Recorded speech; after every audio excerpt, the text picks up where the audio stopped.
Hello, नमस्कार, आदाब, सत श्री अकाल और अस्सलाम वालेकुम। मैं हूं मोहम्मद अहमद काज़मी, लेकर आया हूं आपका पसंदीदा कार्यक्रम आपके रूबरू। आज कार्यक्रम नेपाल के हालात पर है। नेपाल में बिल्कुल नए किस्म के वाकयात हो रहे हैं। वो ये कि अमेरिका नेपाल को 50 करोड़ डॉलर ग्रांट एड के तौर पर देने का ऐलान किया है। लेकिन नेपाल में ही कुछ लोगों को, कुछ पार्टियों को ये शक है कि ये पैसा नेशनल इंटरेस्ट के खिलाफ है और अमेरिका ने इसको देने के साथ साथ पार्लियामेंट से इसको पास कराने की बात कही है। तो ये बहुत ही गैर मामूली सूरत हाल है। अमेरिका की एड यानी अमेरिका की मदद के खिलाफ काठमांडू में प्रोटेस्ट हो रहे हैं। इस पर बात करने के लिए मेरे साथ एक समाज सेवी हैं, पॉलिटिकल एक्टिविस्ट हैं, इकबाल हैदर साहब, जो वीरगंज में है और ये काठमांडू से तकरीबन 150 किलोमीटर की दूरी पर है और ये एक कारोबारी राजधानी है नेपाल की। इकबाल हैदर साहब, वेलकम है आपका। मीडिया स्टार वर्ल्ड को आपने वक्त दिया। आप ये बताइए कि ये सूरत हाल क्यों हुई, अमेरिका पर क्यों शक है? क्या दुनिया में वो मदद दे करने के लिए आता है और फिर उसके बाद में वो कुछ गड़बड़ घोटाले शुरू कर देता है? क्या क्या शक है लोगों को अमेरिका पर? एक्चुअली ऐसा कुछ नहीं है कि अमेरिका का कोई बुरा नजर है या हम हमारा रिश्ता अमेरिका से खराब है। हर ममालिक का, हर देश का अपना अपना फॉरेन पॉलिसी होता है। वो अपने फॉरेन पॉलिसी अंतर्गत रिलेशन एस्टेब्लिश करता है। और इसमें क्या है कि नेपाल तकरीबन 70 साल से अमेरिका से एक अच्छा रिलेशन में नेपाल रहा है। और हमारा अगर ट्रैक रिकॉर्ड देखा जाए नेपाल और अमेरिका का रिलेशनशिप का, तो ये अभी तक बहुत ही बेहतरीन, बहुत ही बढ़िया रिलेशन रहा है हमारा अमेरिका के साथ। और ऐसा एक मैं एग्जांपल से आपको ये बात वाजे कर दूं कि हर फैमिली का, हर घर का किसी दूसरे घर के या दूसरे रिश्तेदार या अपने पड़ोसियों के साथ अपना पॉलिसी होता है। वैसे ही अमेरिका का इंडिविजुअल हर कंट्री से अपना देखने का नजरिया, रिलेशन बनाने का नजरिया उसका अपना अलग अलग है। विगत ये जो मीडिया में जो अभी बात आ रही है कि मतलब नेपाल को अमेरिका कुछ पैसे एड दे रहा है जिसको नेपाल के पब्लिक एक्सेप्ट नहीं करना चाहती है, ये सरासर बिल्कुल गलत है। यहाँ पे चंद कुछ गलतफहमी नेताओं के जरिए, मतलब थ्रू नेताओं के जरिए कुछ गलतफहमी डाला गया है, जिस गलतफहमी के तहत लोग द गुमराही पे हैं और इसका विरोध कर रहे हैं। इसमें क्या है कि आपका ये आपका 2000 तकरीबन तकरीबन 2014 से पहले, मतलब 2011 से ये स्टार्ट है। मतलब हमारे यहाँ नेपाली संवत में अगर कहा जाए, विक्रम संवत में डेट से, तो 2068 अभी चल रहा है, 2070 हमारे यहाँ, हमारे 78 2078 चल रहा है विक्रम संवत। और 2068 साल से ये स्टार्ट है जो एमसीसी है, मिलेनियम चैलेंज कॉर्पोरेशन। इसका जो थ्रेश होल्ड है, जो मतलब इसका एलिजिबिलिटी क्राइटेरिया है, इसमें नेपाल 2068 में पास हुई थी। उस वक्त डॉक्टर बाबूराम भट्टराई प्रधानमंत्री थे, माओवादी का सरकार था और वर्तमान पूर्ण अर्थ मंत्री थे। उस टाइम में ये आया खबर, जो कि उससे पहले के झलनाथ खनाल और भी दूसरे पार्टियों का सरकार था, तो वो लोग इनिशिएट किए थे। इनके सरकार में आया कि मतलब Nepal is eligible for MCC. तो ये खबर आई और उसके बाद डिफरेंट डिफरेंट गवर्नमेंट आई, जैसे कि खिलराज रेग्मी आए, सुशील कोइराला आए कांग्रेस के, और उसके बाद आपका प्रचंड जी आए या केपी ओली आए, उसके बाद शेरबहादुर देउवा। केपी ओली ये कम्युनिस्ट पार्टी के हैं, माओवादी के प्रचंड जी हैं, और कांग्रेस के आपके हुए देउवा जी, शेरबहादुर देउवा।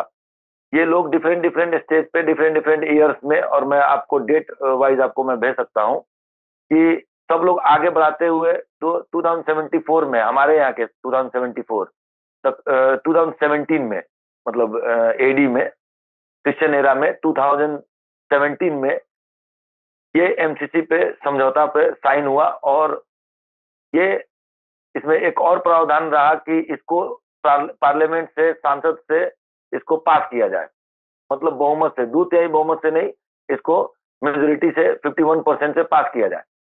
अब इसमें कोई विवाद नहीं था, सारे पार्टी इन्वॉल्व थे, सारे पार्टी इसको मांगे हैं लोग। ऐसा नहीं है कि अमेरिका ला के दिया है, सबसे पहले सारी बातों को समझने से पहले एमसीसी है क्या, ये समझना ज्यादा जरूरी है। एमसीसी 2004 में अमेरिकन गवर्नमेंट ने स्टैब्लिश की। एक अजीबोगरीब मतलब एक सिचुएशन बना हुआ था उस टाइम में। 2001 में 9/11 में जब वर्ल्ड ट्रेड सेंटर पे हमला हुआ, तो वहां के जो विज्ञ लोग थे, ये लोग एक दिमाग मतलब एक अपना नजरिया बनाए कि दुनिया में जो भी आतंकवादी गतिविधि या क्राइम होता है, गरीबों को, जो गरीब मुल्क में लोग रहते हैं उनको बरगला के लोग, उनको बहला फुसला के इन सब एक्टिविटीज में इन्वॉल्व कराते हैं लोग।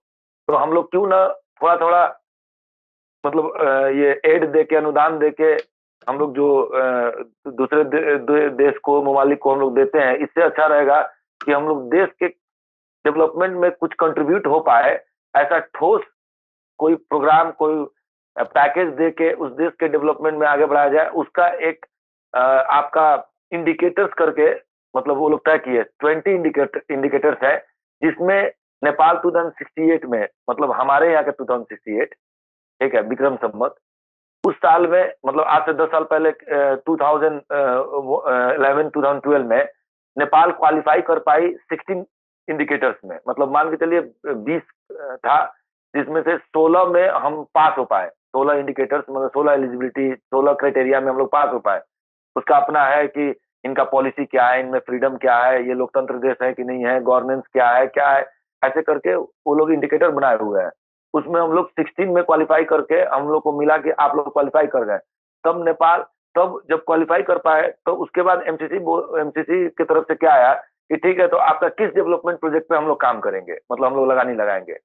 अब लगानी के पॉइंट ऑफ व्यू से क्या कहा जा रहा है कि ये तो इन्वेस्टमेंट है। इन्वेस्टमेंट नहीं, आपके हेल्प में लगानी, मतलब एक अच्छे कार्य में मेरा अपना क्या लगानी होगा, मेरा क्या अपना इनपुट होगा, उस सेंस में उन्होंने as a aid, pure aid है ये, कोई इंटरेस्ट पे या कर्ज नहीं है। उन्होंने कहा कि ठीक है हम तो देंगे, लेकिन किस चीज पे। तो यहाँ के अर्थशास्त्रियों का एक सरकार ने समूह बनाया और उन्होंने एक अपना स्टडी किया, 7-8 महीने लगा के स्टडी किया कि नेपाल किन किन चीजों पे खर्च करने से नेपाल का जो डेवलपमेंट का जो गति है वो आगे बढ़ पाएगी। जैसे वो लोग डेवलपमेंट एनालिसिस किया, लोग कॉन्स्टेंट ऑफ डेवलपमेंट, जो बाधक होते हैं मतलब डेवलपमेंट का, उसका स्टडी किया लोग। तो पाया गया 4 चीजों पे अगर नेपाल वर्कआउट करेगी, नेपाल काम करेगी, तो वो देश तरक्की में जा सकती है। नेपाल, सबसे पहला प्रॉब्लम था नेपाल का, मतलब क्या बोलते हैं, अस्थिर सरकार, अनस्टेबल गवर्नमेंट का बात था। तो अगर ये स्टेबल गवर्नमेंट होती है तो क्या होगी कि मतलब नेपाल आगे बढ़ेगी। जो कि ये गठबंधन वाले, मतलब हम लोग का पार्लियामेंट्री सिस्टम है, यहाँ पे मल्टी पार्टी डेमोक्रेसी है, तो पार्टी का गठबंधन का ही सिस्टम रहता है। तो इस वजह से क्या होता है कि सरकार गिरती रहती है। यहाँ पे 5 साल का कभी भी सरकार नहीं चली है, इसलिए एक ये समस्या है। दूसरा समस्या है यहाँ का लेबर, यहाँ का स्किल्ड मैन पावर। नेपाल बहुत ज्यादा स्किल्ड नहीं है, यहाँ पे बहुत कम ही साइंटिस्ट और हाईली स्किल्ड मैन पावर कम है। लेकिन ये जब तक सरकार ठीक नहीं होगी, जब तक तरक्की नहीं होगी, तब तक ये स्किल डेवलपमेंट भी नहीं हो पाएगी। तीसरा चीज है, यहाँ पे रोड का व्यवस्थापन खराब है, हर जगह रोड अवेलेबल नहीं है। यहाँ पे पहाड़ है, तराई है, हिमाल है, सब जगह रोड अवेलेबल नहीं है। और ट्रांसपोर्टेशन की कमी की वजह से डेवलपमेंट में बाधक हो रहा है, कॉन्स्टेंट आ रही है ये सब। चौथी चीज थी कि यहाँ पे अगर बिजली उत्पादन किया जाए, बिजली का जो ग्रिड लाइन है, इलेक्ट्रिसिटी ग्रिड लाइन है, ये सबको अगर अगर बढ़िया किया जाए तो नेपाल तरक्की कर सकती है। तो एमसीसी ने कहा कि हम लोग ना स्टेबल गवर्नमेंट दे पाएंगे, आपका संविधान है मल्टी पार्टी डेमोक्रेसी वाली है, तो हम लोग तो इसमें कुछ नहीं कर पाएंगे। जब तक गवर्नमेंट के पास पैसा नहीं होगा, जब तक गवर्नमेंट स्टेबल नहीं होगी, स्किल मैन पावर थोड़ा सा अभी अप्रोचेबल नहीं है, बाद में अप्रोच किया जाएगा। तो कम से कम आप लोग बिजली और रोड पे ये पैसा खर्च कीजिएगा। इसका एग्रीमेंट बना 2074 में, तो मतलब 2017 में देवपा की सरकार थी, उस टाइम में माओवादी सरकार में कोलिएशन में थी, और इन्होंने मिलके इसको पास किया लोग। अब इस एक प्रावधान इसमें था, बाद में ये इसमें केपी ओली इसमें डाले कि ये पार्लियामेंट से पास किया जाए। तो क्योंकि ऐसा है कि यहाँ पे एक गवर्नमेंट कोई साइन करेगी तो दूसरा 1 साल में गवर्नमेंट गिर जाएगी अगर, तो दूसरा कोई आगे बोलेगा ये ठीक नहीं है। हमारे यहाँ एक बहुत दुखद बात है, अपने मतलब देश का ही अगर देखा जाए तो थोड़ा सा हमारे लिए बहुत शर्म की बात है कि यहाँ पे एक एक प्रोजेक्ट, हमारे यहाँ पे मेलमची करके खाने पानी का वो है, काठमांडू एक मेलमची जगह है, वहां से काठमांडू पानी लाना है, मतलब पीने के लिए पानी। तो पाइपलाइन बिछाने में लगभग 20 साल से ज्यादा लग गया है। तो यहाँ पे एक कोई भी रेलवे की बात थी कि रेलवे 5 साल 10 साल में बनाया जाएगा, अभी 8-10 साल बीत गई, अभी तक रेलवे विस्तार नहीं हो पाया, सिर्फ सर्टेन जयनगर से जनकपुर का ही बन पाया है। तो यहाँ पे डिफाइंड टाइम पे, अपने टाइमलाइन पे काम नहीं हो पाती है, इसलिए एमसीसी ने अपना शर्त रखा कि 5 साल के अंदर में आपको काम करना पड़ेगा, रोड और बिजली का ग्रिड लाइन। जो हमारे यहाँ, जैसे आज की स्थिति में बता रहा हूँ कि यहाँ पे बिजली नफ हो गया है जनता के लिए, और अब बिजली ज्यादा उत्पादन हो रहा है, अब वो नेपाल से या बांग्लादेश से बेचने की स्थिति में है। तो उसमें लिखा हुआ है कि आप अपना जो बिजली बेचिएगा तो सबसे पहला ग्राहक आपका भारत होगा। तो अगर ग्रिड लाइन बनाना है जो कि भैरवा से गोरखपुर तक का है, तो उसके लिए आप भारत से एक बार एग्रीमेंट कर लीजिए, इस मतलब कर लीजिएगा, ताकि वो जो प्रसारण लाइन है, प्रसारण लाइन को बनाने में आसान होगा इंडिया का। इसमें सिर्फ प्रसारण लाइन के लिए सहमति ले लीजिएगा। तो इससे क्या होता है कि जो एंटी इंडियन मेंटालिटी के मतलब यहाँ के लोग हैं, वो लोग क्या सोचते हैं कि मतलब भारत से हम लोग जाए परमिशन लेने, तो ऐसा मेंटालिटी आ जाता है। और सीरिया, लीबिया, अफगानिस्तान, इन जगहों का एग्जांपल देके कि भारत अमेरिका अगर एमसीसी आ जाएगी नेपाल में, तो क्या होगा कि यहाँ पे सीरिया, लीबिया, अफगानिस्तान जैसा बन जाएगा। और तीसरा क्या है कि इसमें क्या है कि सबसे मेन रोल है चाइना का। चाइना को क्या लगता है कि सबसे बड़ा बाधक जो उसका one belt one road initiative जो है, ये इस पे न अमेरिका कहीं ना कहीं मतलब बाधक बनेगी करके चाइना का एक अपना मतलब स्टैंड है इस पे। क्योंकि बात है नेपाल और अमेरिका का, इसमें चाइना क्यों बोल रहा है कि मतलब अमेरिका धमका नहीं सकता है। हालांकि अमेरिका ने कभी खुले रूप में धमकाया उमकाया नहीं है, बस यहाँ का मीडिया जो है, जो जो अमेरिकन या इंडियन लॉबी के खिलाफ वाले मीडिया है, जो कम्युनिस्ट के फेवर वाले मीडिया है, उन्होंने क्या लिख दिया कि मतलब फातिमा सुमार आई थी जो उपाध्यक्ष है एमसीसी का, तो ये आई थी तो धमका के गई है नेताओं को, या अमेरिका धमका रही है कि हमारा रिलेशन खराब हो जाएगा, हम लोग विचार करेंगे। अगर ये सही भी है तो इसका कोई एविडेंस नहीं है कहीं पे, इंटरव्यू में या प्रेस विज्ञप्ति में कहीं के जो एमसीसी का जो कानून सरकार ला रही है पार्लियामेंट में, उसमें कौन सी ऐसी शर्तें हैं जिनको ये कहा जा रहा है कि तकरीबन ईस्ट इंडिया कंपनी जैसी शर्तें हैं, जैसे भारत को गुलाम बनाया था, अमेरिका भी इस तरह से गुलाम बनाना चाहता है। तो कौन सी ऐसी शर्तें हैं जिसके बारे में जो प्रोटेस्ट करने के लिए सड़कों पर आ रहे हैं वो क्या कह रहे हैं? ऐसा कुछ नहीं है। उसका जो मतलब एक्ट है, जो वो कॉम्पैक्ट है, अगर उसका पेपर आप पढ़िएगा, वहां पे कोई ऐसा चीज नहीं लिखा हुआ है। जो भी संधि हुआ है इंटरनेशनल लॉ के अंतर्गत ही हुआ है, उस पर लिखा भी हुआ है, ठीक है। और ये क्या है कि ये अमेरिका के विरुद्ध हमारा मतलब एक प्रोपेगेंडा रचा गया है कि अमेरिका आएगा तो अफगानिस्तान बना देगा, यहाँ पे मिलिट्री आ जाएंगे, अमेरिका अपना दोष जमाना चाहती है। सबसे पहले है कि इसमें एक भी एक्ट में एक भी प्रावधान ऐसा नहीं है जहां पे लिखा हुआ है कि अमेरिका की मिलिट्री आएगी, या अमेरिका का इसमें कोई मतलब कानून, अमेरिका कानून माना जाएगा, ऐसा कहीं नहीं लिखा है। ये सिर्फ अफवाह है। नहीं, इकबाल साहब, बता भी नहीं। इकबाल साहब, मैं आपको एक बात याद दिलाता हूं। अभी जब अफगानिस्तान से अमेरिकी फौजी गए, उसके साथ साथ अमेरिका की तरफ से, जो बाइडेन की तरफ से, एंटनी ब्लिंकन की तरफ से ये बात कई बार कही गई है कि अब हमारी प्रायोरिटी मिडिल ईस्ट नहीं है, अब हमारी प्रायोरिटी अफगानिस्तान नहीं है, अब हमारी प्रायोरिटी चीन और रूस को कंट्रोल करने की है। और नेपाल चूंकि भारत और चीन के बीच में एक मुल्क है और चीन ने ऐतराज किया है, तो वो जो एक अमेरिका का नया परसेप्शन समझिए या नई फॉरेन पॉलिसी है, उसके हिसाब से तो ऐसा लगता है कि चीन के इमीडिएट नेबर में कुछ वो करना चाह रहे हैं। देखिए, ये एक मतलब दिमागी फतूर है ये, ठीक है।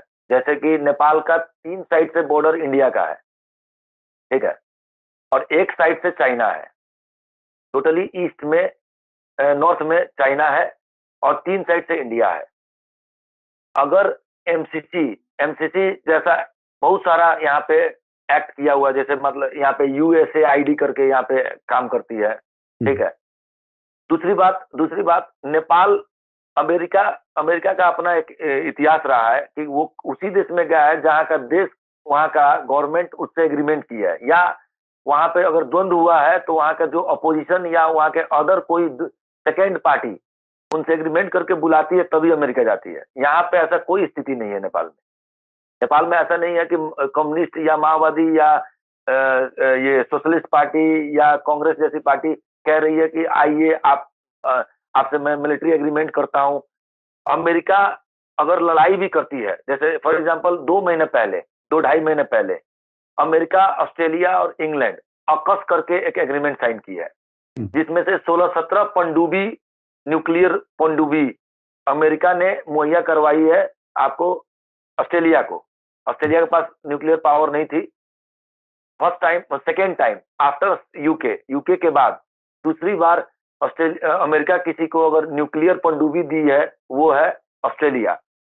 तो अगर अमेरिका को, वाकई सही बात है कि अमेरिका को चेक एंड बैलेंस में रखना है रसिया और चाइना को, तो उसके पास जापान है, मतलब ऑस्ट्रेलिया है, साउथ कोरिया है, इंडिया है, आपका और भी सारे मुमालिक है साइड साइड से, तो वो कर सकती है। नेपाल का वो स्थिति नहीं है। नेपाल चाइना को भी अपना मित्र राष्ट्र मानती है और इंडिया को भी मित्र राष्ट्र मानती है, और बाहर के जितने उसके साथ अच्छा रिलेशन सबको मित्र राष्ट्र मानती है। नेपाल के फॉरेन पॉलिसी में कहीं पे भी अमेरिका या चाइना या इंडिया या अदर किसी कंट्री के विरोध में कोई भी नेगेटिव पॉलिसी कहीं पे नहीं है, कोई भी साबित नहीं कर सकती है। तो ये क्या है कि ये चाइना नहीं चाहती है कि यहाँ पे अमेरिका आए, ठीक है। और बात सिर्फ ये चाइना का नहीं है, यहाँ पे क्या है, यहाँ के कुछ नेता हैं जिनको अभी न्यूज मीडिया, आप मीडिया में देखे होंगे, तो द्विमुखे सांप, सर्प मतलब कहते हैं, दुमुखा सांप, ठीक है। प्रचंड, मतलब मैं एक एक नेताओं के बारे में कहूंगा। प्रचंड जी एक बार इसके फेवर में है, इसको एक्ट को पास करवाए, केपी ओली जी पास करवाए, सारे नेताओं ने मिलकर पास, सारी पार्टी मिलकर पास करवाई और इसको लाया गया, मांगा गया, वो अमेरिका दी। अब जाके ना चाइना बीच में जाके थोड़ा सा एक्टिव हो गई, तो ये चीज राष्ट्रघाती हो जा रही है। अब अमेरिका का अपना ट्रैक रिकॉर्ड खराब रहा है, मिडिल ईस्ट में रहा है, मान के चलिए हम मुसलमानों के साथ में रहा है, तो इस पॉइंट ऑफ व्यू से भी लोग मान जाते हैं कि चलिए सीरिया, लीबिया, अफगानिस्तान में बहुत क्षति हुई है, या यमन है, ये सब में हुआ है, तो इसका मतलब अमेरिका आएगी तो इसी बहाने से ये मिलिट्री ला के रख देगी। सबसे पहले बात ये है, एक फैक्ट है कि अगर अमेरिका चाह दे, सिंपल बात है, अगर अमेरिका चाह दे, मतलब जबरदस्ती नेपाल में मिलिट्री ला देना, तो नेपाल से नहीं रुक पाएगी, वो रोकेगा तो चाइना ही या इंडिया ही। तो इंडिया एक सार्वभौम राष्ट्र है, नेपाल एक सार्वभौम राष्ट्र है, चाइना एक सार्वभौम राष्ट्र है। ये कैसे अपने हवाई के, मतलब एयर रास्ते के थ्रू, हवाई रास्ते के थ्रू कैसे ये आने देंगे यहाँ पे मिलिट्रियों को, या उनके फाइटर प्लेन्स को कैसे नेपाल में लाने देंगे? सबसे पहली बात है, ये तो इंडिया के ऊपर भी सवाल खड़ा हो जाएगा। चाइना तो चाहेगी नहीं, इंडिया कैसे चाहेगी? इंडिया का तो दोस्त है आजकल अमेरिका। अमेरिका अगर इंडिया से रिक्वेस्ट करेगा, नहीं मालूम, अभी तो हालात ऐसे लगते हैं कि दोस्ती में क्या क्या हो सकता है, क्योंकि भारत के हिंद महासागर में अमेरिका का जहाज उस वक्त घूमने आया था जिस वक्त चाइना ने लद्दाख में अपने कुछ फौजी भेजे थे। तो वो तो एक तरह से भारत को ये मैसेज दे चुका है कि चाइना की तरफ से या कहीं से भी अगर आप पर कोई मुसीबत आएगी तो हम आपके साथ हैं। अब उस दोस्त को भारत इनकार कर पाएगा, मुझे नहीं मालूम, आने वाला वक्त बताएगा। लेकिन ये जो एप्रीहेंशन है, तो क्या सिर्फ आप ये कहना चाहते हैं कि ये सिर्फ एंटी इंडिया एलिमेंट्स और खासतौर पर चीन से अच्छे ताल्लुकात रखने वाली कम्युनिस्ट पार्टियां ही हैं जो इसके खिलाफ बोल रही हैं, या कहीं ग्राउंड लेवल पर आम लोग भी इसके खिलाफ हैं? ये आम लोगों की बात है ना, तो यहाँ पे अब इंडिया का ही बात कर लीजिए या यहाँ का बात कर लीजिए, तो इंडिया का मेंटालिटी और नेपाल का मेंटालिटी थोड़ा बहुत फर्क है, ऑलमोस्ट सिमिलर है, ठीक है। यहाँ पे क्या है कि यहाँ पे रिसर्च से ज्यादा व्हाट्सएप यूनिवर्सिटी से मतलब हमारे आपका मुल्क या हमारा मुल्क ऐसे ही चलता है। हम्म। और रह गया कि अगर आपको मैं वीडियो एविडेंस भेज दूंगा कि जो आंदोलनकारी हैं लोग वहां पे, उनसे पूछा जा रहा है व्हाट इज एमसीसी, तो उनको ये भी मालूम नहीं कि एमसीसी है क्या। और ये जब बात कब बिगड़ा, इससे पहले कभी विरोध नहीं था। 2075 में, मतलब आज से 3 साल पहले, जब नेकपा माओवादी और एमाले नेकपा थे, तो वहां पे वो लोग टेबल कर चुके थे। वो लोग उसी का टेबलिंग किया हुआ आज संसद में न पढ़ के सुनाए कांग्रेस का संचार मंत्री कल। तो टेबलिंग किया हुआ था नेकपा एमाले, केपी ओली किए थे। अब वहां से क्या हुआ, कहीं से सुर फूका गया और अचानक से एमसीसी के मतलब अगेंस्ट में हो गए लोग। इसमें क्या है कि अगर इसको बढ़िया से अगर समझिएगा तो कहीं ना कहीं इंडो पैसिफिक स्ट्रेटेजी जो है, अगर उसके बारे में आप जानते हो, जी जी। तो यहाँ पे जाके मामला ये अटक रहा है। अटक क्या रहा है, जैसे कि पहले था इंडो पैसिफिक स्ट्रेटेजी नहीं था, पहले था एशिया पैसिफिक स्ट्रेटेजी। तो इसको जितने जितने आपके डेमोक्रेटिक कंट्री है, जितने लोकतांत्रिक देश है, वो सब इस बात को एक्सेप्ट करते हैं, उनके अपने फॉरेन पॉलिसी में इनबिल्ट किया हुआ है लोग कि एशिया पैसिफिक रीजन में, जो कि अब 2018 से इस इंडो पैसिफिक स्ट्रेटेजी बन गया है, इसमें इंडो ओशियन, इंडियन ओशियन भी इंक्लूड कर लिया गया है, मतलब भारत को इंक्लूड कर लिया गया है। तो इसका जो अपना इंटरनेशनल बॉर्डर जो पार होने के बाद, मतलब मान के चलिए इंडिया का अपना एक बॉर्डर है उसमें सी में, तो सी वो बॉर्डर के बाद वो फ्री और ओपन होना चाहिए। लेकिन अभी विगत चाइना का ये धारणा नहीं है। चाइना चाहती है कि पैसिफिक एरिया में, जो प्रशांत महासागर के एरिया में है, वहां पे जो ये जापान, इंडोनेशिया, मलेशिया जो रीजन है, एशियन रीजन जो कहते हैं, ASEAN, इनका जो ये जो रीजन है, इनमें जो भी मोबिलिटी होगा, जो भी ट्रांसपोर्टेशन होगा, ट्रेड होगा, इस ट्रेड का ना वो मालिक है, वो उनका, उसका पानी है, उसका जमीन, वो पानी नहीं उसका जमीन है। तो क्या हुआ कि अमेरिका का कान खड़ा हो गया इस पे। ये तो अर्थतंत्र अमेरिका यूरोप का ही कंपनी जाके वहां पे बसा, सस्ते में सामान बना के चाइना दिया, तरक्की कर गया। अब ये तो बंदा, ये तो हीरो बन रहा है मेरे सामने, हम लोग के सामने। ये जो है इंडो पैसिफिक स्ट्रेटेजी है, इसको ऑस्ट्रेलिया, जितने लोकतांत्रिक देश है, जापान, इंडिया, जितने लोकतांत्रिक देश है, इस आईपीएस को मानते हैं। वो अपने फॉरेन पॉलिसी में इसको आत्मसात किए हुए हैं लोग। तो इनको तो फ्री एंड ओपन चाहिए। और चाइना जो है अब एक अपना प्रभुत्व जमाने के लिए, अपना एक, अब मैं एक शक्ति बन गया हूं, इसको जमाने के लिए बोल रहा है कि प्रशांत महासागर में जो भी मोबिलिटी होगा वो मेरा जमीन है, टैक्स देना पड़ेगा। ठीक है, एक टापू सुनने, मतलब एक टापू होगा, क्या क्या कब्जा कर रखा है। तो अब क्या होगा कि उसी के अगेंस्ट में अमेरिका, यूके और ऑस्ट्रेलिया ने AUKUS, AUKUS, Australia, UK, United state करके स्ट्रेटेजी बनाया है। अगर अमेरिका को लड़ाई भी करनी है तो उस चाइना के इर्द गिर्द, ऑस्ट्रेलिया एक डेवलप्ड कंट्री है, पैसे में भी रिच है, और जापान एक डेवलप्ड कंट्री है, पैसे में भी रिच है। आपका क्या कहते हैं कि साउथ कोरिया है। अगर लड़ाई भी होगी, वार भी होगी, एकदम आई एम डैम श्योर, मैं एकदम डैम श्योर हूं कि नेपाल रणभूमि नहीं हो सकती। इसका इसका इसका कुछ मतलब नजीर है, इसका कुछ मैं सबूत दे सकता हूं कि विगत 70 सालों में, पास्ट 70 इयर्स में, आपका एक भी पॉलिसी नेपाल के खिलाफ नहीं बना हुआ है, सबसे पहली बात। और दूसरी बात, अभी तक सब चीज नेपाल से सही रहा है, नेपाल के प्रति कोई भी दृष्टिकोण खराब नहीं रहा है। ठीक है, इसमें क्या है कि हमारा जो पॉलिसी होना चाहिए था, हम एक गरीब मुल्क है, ठीक है, और हम लोग अभी डेवलपिंग कंट्री है, और हमारा क्या स्ट्रेटेजी होना चाहिए था, जो कि अभी बिगाड़ रहे हैं कुछ कम्युनिस्ट क्या कहते हैं नेता लोग, कि हमारा होना चाहिए था, हमारे लिए चीन भी अच्छा होना चाहिए था, हमारे लिए इंडिया भी अच्छा होना चाहिए था, हमारे लिए अमेरिका भी अच्छा होना चाहिए था। अब तो यहाँ तो क्या कहते हैं कि शक्ति राष्ट्र का अपना झगड़ा है। इस झगड़े में कुछ नेताओं की गलती की वजह से, कुछ मैं सीधा कहूंगा कि उनके गलती की वजह से ये डर है, हम लोग को डर है कि ये रणभूमि न बन जाए। हमारा हमारा चाइना से हमारा चाइना एक एक बहुत बड़ा मित्र राष्ट्र है। हमारा एक इंडिया बहुत बड़ा मित्र राष्ट्र है। हमारा तो रोटी बेटी का रिश्ता है इंडिया से। और यूएस एक डेमोक्रेटिक कंट्री है। यहाँ पे नेपाल में आपका 2007 में 2008-9 में आपका यहाँ पे गणतंत्र आया, यहाँ पे लोकतंत्र आया। 2072 आज से 6 साल पहले, इट मीन्स कि 16 में 15-16 में यहाँ पे गणतंत्र आया।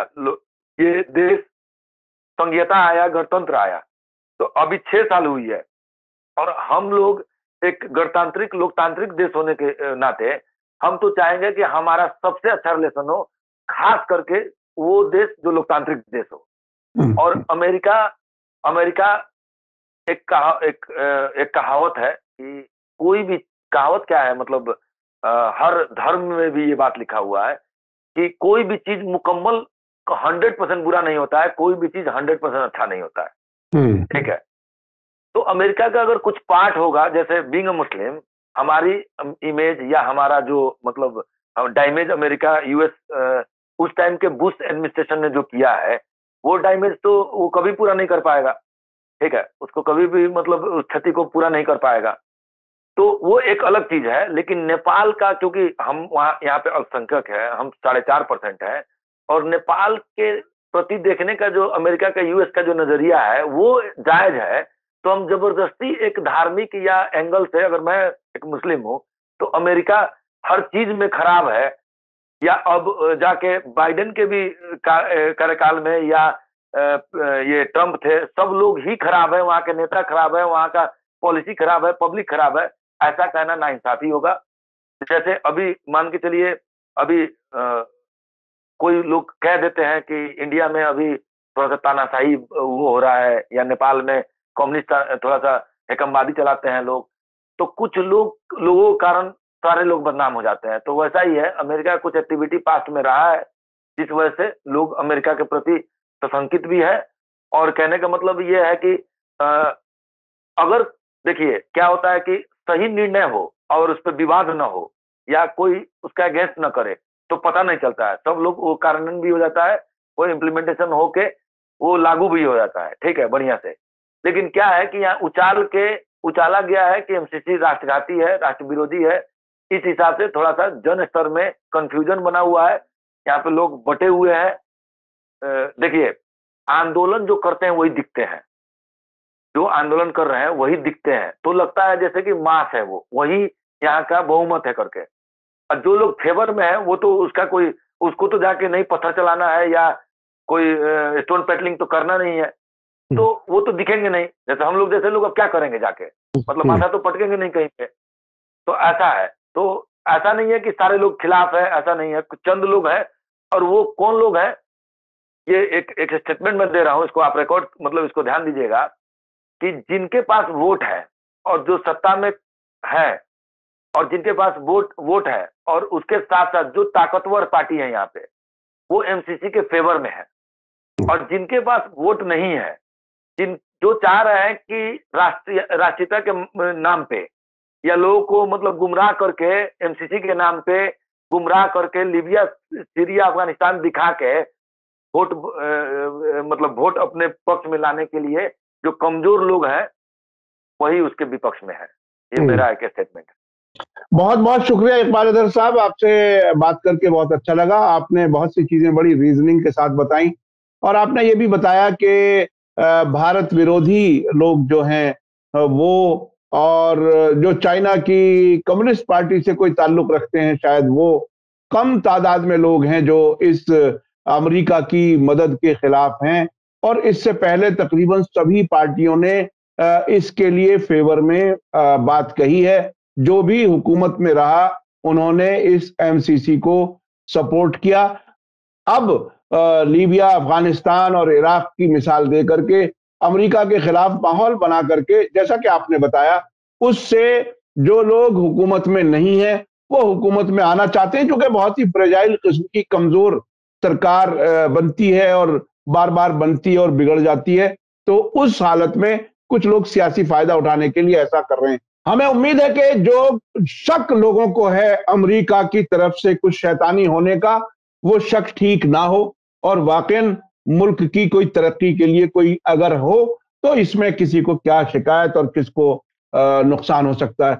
बहुत बहुत शुक्रिया इकबाल हैदर साहब, आपने वीरगंज से हमारा साथ दिया और मीडिया स्टार वर्ल्ड के दर्शकों को आपने नेपाल की सूरत हाल बताई।